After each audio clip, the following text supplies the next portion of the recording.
কি কি ধরনের গুনাহে লিপ্ত হলে আল্লাহ ওই ব্যক্তির দিক থেকে মুখ ফিরিয়ে নেন। ভাইরা আমার, নবী করিম সাল্লাল্লাহু আলাইহি ওয়াসাল্লাম একটি প্রসিদ্ধ হাদিস আছে, তিনি বলেছেন সালাসাতুন লা ইয়াকাল্লিমুহুমুল্লাহু ওয়া লা ইউযাক্কিহিম ওয়া লা ইয়ানজুরু ইলাইহিম ওয়া লাহুম আযাবুন আলীম।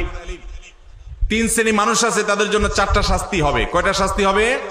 চারটা। কয় শ্রেণী মানুষের জন্য? তিন শ্রেণী মানুষের জন্য। নাম্বার 1, শাইখুন জানিন, যে ব্যক্তি বয়স্ক হয়েও ব্যভিচারে লিপ্ত হয়েছে, এই ব্যক্তির সাথে আল্লাহ কিয়ামতের দিন কথা বলবেন না, আল্লাহ তাকে পবিত্র করবেন না, তার দিকে চেয়ে তাকাবেন না, এবং তাকে কঠোর শাস্তি দিবেন যে সে প্রাপ্তবয়স্ক, বিবাহিত, বৃদ্ধ, এর পরও সে জিনায় কেন লিপ্ত হলো।